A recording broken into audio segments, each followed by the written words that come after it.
Ever thought about what happened to the wives who love fallen angels more than God's rules? Brace yourself to uncover how their angelic husbands rebelled against heaven and how these bold yet naive women paid the price for it. You'll find out why the Nephilim, the giant kids born from this forbidden love, got wiped out by a devastating flood, and how Angel Michael took control. But the craziest twist? What he did to punish the wives after.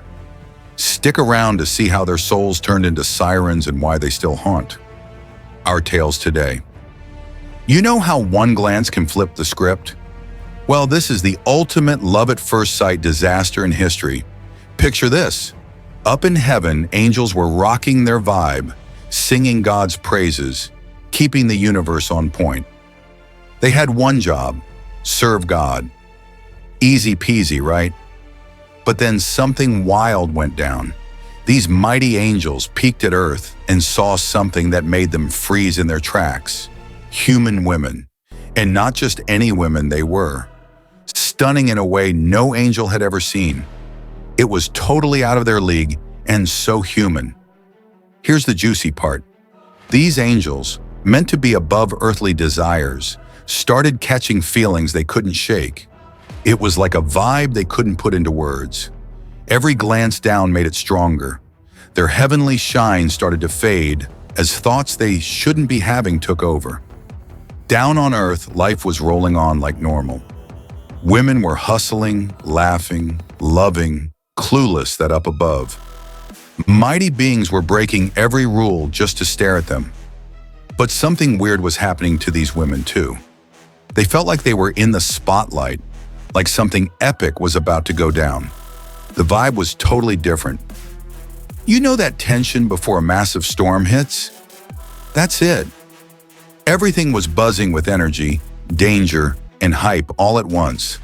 It was like the whole world was on edge, waiting for the big drop. The angels knew they were dancing on the edge every time they thought about it. Leaving heaven, they couldn't shake who they were meant to be, God's loyal servants, heaven's fiercest warriors. But that pull, it just kept getting stronger. They started asking wild questions they'd never dared before. What if we could feel like humans do? What if we could love like they love?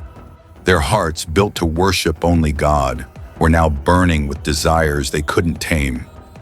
Each day, more angels joined the crew, staring down at Earth. Each day, their willpower crumbled a bit more. The choice was ripping them apart. Stick to their mission or dive into these crazy new feelings. Everything was about to flip.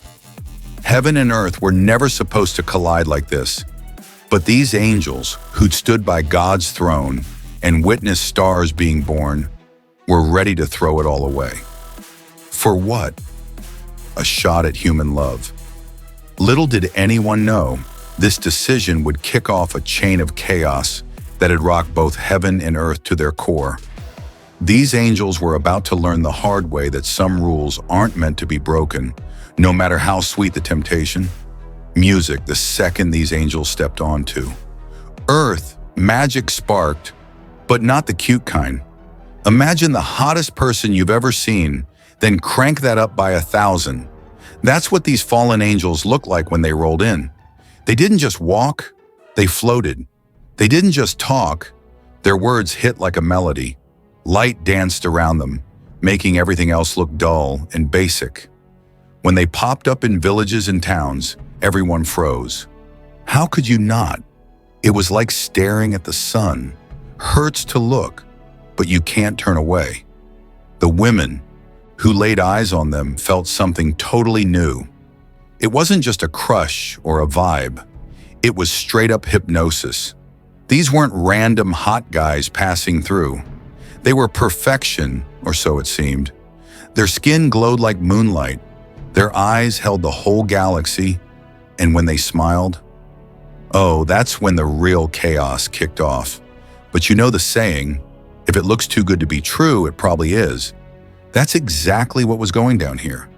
These weren't just drop-dead gorgeous dudes. They were angels who ditched heaven, and if you squinted hard enough, you'd see something off. Their smiles hid secrets darker than midnight. Their eyes, though stunning, were ancient in a way no human could match. The women who met them were pulled in like moths to a flame. It wasn't even fair. How do you say no to someone who literally shines with heavenly light, who knows your soul before you say a word, who can offer stuff no regular guy ever could? But here's the creepy part. The more time these women spent with the fallen angels, the more they changed too. It's like they soaked up some of that unearthly glow. Normal life? It wasn't cutting it anymore. Regular guys looked lame and forgettable next to these heavenly studs. The fallen angels knew exactly what they were doing. They scoped out the most stunning women, the ones who caught their eye from heaven, and used their divine charm to be everything these women ever fantasized about.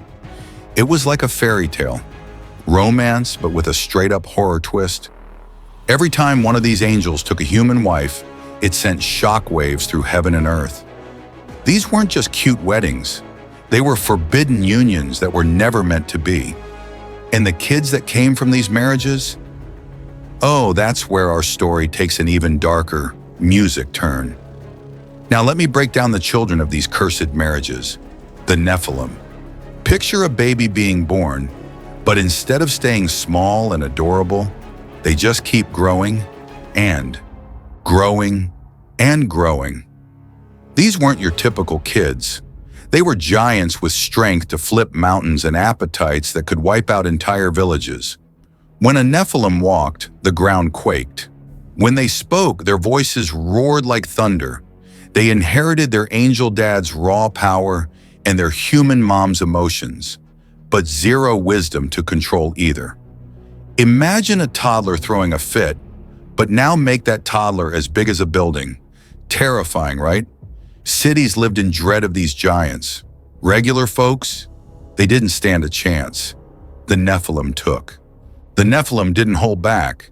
They devoured whatever they craved and smashed everything in their way. Some towered as high as trees, others were even more massive. They weren't just huge, they were wicked smart, which made them a total nightmare. Up in heaven, God saw it all go down. His flawless world was getting wrecked by these hybrid freaks who were never meant to exist. His fury built up every single day as he watched these giants terrorize his creation. The humans he cherished were paralyzed with fear, hiding out, begging for a miracle. That's when heaven's elite squad, the archangels, knew they had to jump in. But even for them, this was no walk in the park. Taking on a Nephilim was like battling a natural disaster. They were basically unstoppable, and there were tons of them. The archangels rallied their forces, fully aware this would be their toughest fight yet. Michael, Gabriel, and the crew mapped out their moves with precision. They couldn't just charge in blind. These weren't regular demons. They were beasts with angel blood pumping through their veins. But here's the kicker about having God in your corner. You've got epic backup plans. When the archangels figured out even they might not cut it against the Nephilim, God stepped up himself. He rolled out a game changer, a flood to wipe out all the darkness that had infected the earth. The clash that came next was unreal, like nothing the world had ever witnessed. Heaven's armies squared off against the brutal Nephilim, with the most insane flood in history looming. Lightning tore through the sky, thunder rattled the peaks, and rain started pouring down. The Nephilim, for the first time in their lives, felt something brand new, pure fear. It was about to hit everyone, angels, humans, and Nephilim alike, that some boundaries are straight up untouchable. But before we dive deeper, have you hit that subscribe button yet? If not, do it now. We drop mind-blowing Bible content every week to level up your knowledge on the Bible and its epic stories. What are you waiting for? Smash that subscribe button right? Music now. Ever seen storm clouds so dark they turn day into night? Well, crank that up by 1,000,000. That's how it kicked off when God said, "Enough is enough." The sky didn't just get dark, it went pitch black. like ink. The air turned so thick you could barely breathe. At first, folks shrugged it off. Rain's no big deal, right? But nah, this was next level. The raindrops were fat and heavy, like heaven itself was crying. They didn't just fall, they slammed down, hour after hour, day after day. The flood kept raging, no pause, no mercy, just endless water dumping from a furious sky. The mighty Nephilim, who terrorized everyone forever, finally looked shook for the first time. These giants who could shatter boulders with a flick were powerless against the rising tide. They scrambled up the tallest mountains, but the flood just kept chasing them higher. Their brute strength was useless now. Nature had flipped on them. Screams echoed everywhere, people pleading for mercy, crying out to heaven. The fallen angels stood by, helpless, watching their powerful kids struggle against the deluge. But there was nothing they could do.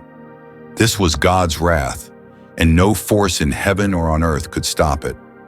Amid all this madness, one boat stayed afloat: Noah's Ark. Picture being on that ark, the storm howling outside, waves tossing you like a rag doll. Inside were the only humans and animals who'd make it through this global reset.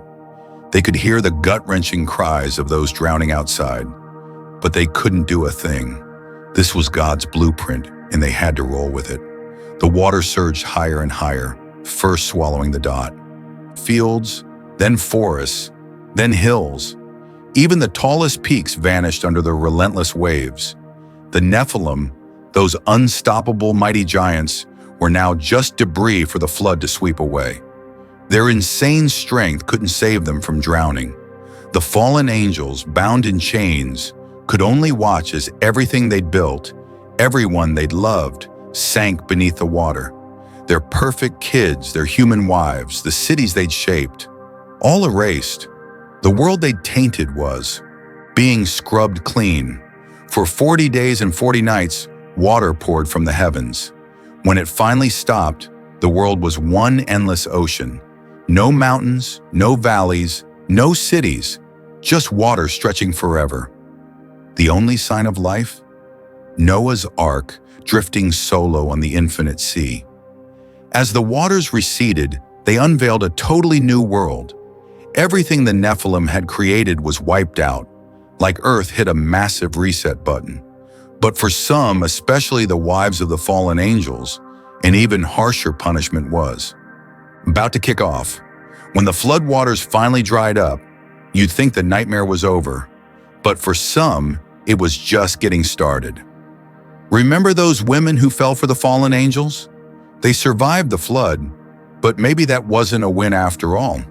Imagine this. You've loved someone with every piece of your heart, someone flawless and powerful, only to see them dragged off in chains. That's what these women faced. Their angel husbands, once so majestic, were now locked in darkness, some chained in deep valleys, others caged in spiritual prisons. They couldn't help their wives anymore, couldn't shield them, couldn't even touch them. The wives were left alone to deal with the mess they'd made, some completely shattered. Picture realizing your choices helped end the world. That's a brutal weight to carry. They dropped to their knees, pleading with God for mercy, crying until they had nothing left. But not everyone felt regret. Take Nama, for instance. Stunning, defiant Nama. Even after all the chaos, she wouldn't bend. She'd been hooked on her own beauty and power, using them to drag others down. Even now she stood tall, refusing to admit she'd messed up. Her pride became her cage. God's punishment was savage and clever. These women were turned into sirens. You know those creatures who lure sailors to their doom? Yup, that's them. Cursed to be gorgeous but deadly, just like the angels they'd loved, forever pulling others into ruin, just as they'd been pulled in. The mental toll was brutal. These women had to live with crushing guilt, knowing their decisions helped wreck the world. Some lost their minds to grief. Others turned into hollow shells of their former selves. The burden of their actions was too much to handle. and their angel husbands, locked away in their prisons, could feel every bit of their wives' pain, despair, and madness, but they were powerless to help. Talk about pure torture. The angels who stayed loyal to God got a new gig, guarding this transformed world. They had to ensure nothing like this ever went down again. They watched the sirens, once their sisters-in-law, sing their lethal songs. They watched humanity rebuild, trying to bury the horror of the flood. It was a fresh start for everyone. The world had been washed clean, but the scars lingered. The faithful angels kept their distance now, observing but never meddling. They'd learned their lesson. Some lines aren't meant to be crossed, no matter how tempting the bait. But there's one wild story that'll blow your mind. A clash between two of the most powerful beings ever, Michael and Lucifer themselves. And what were they fighting over? Moses' body. Yeah, you heard that right. The same Moses who split the Red Sea. But this isn't just some random brawl. This fight was so huge it was hidden in a 3,000-year-old Bible most folks don't even know exists. Want to know what got Michael so fired up he had to face Lucifer head-on? Or why Lucifer was so obsessed with Moses' body? Trust me, what went down next flipped everything we thought we knew about these epic beings. Click on the video, popping up on your screen right now. You won't believe the real story behind heaven's ultimate warrior and its biggest traitor. This is one Bible tale they definitely didn't cover in Sunday school.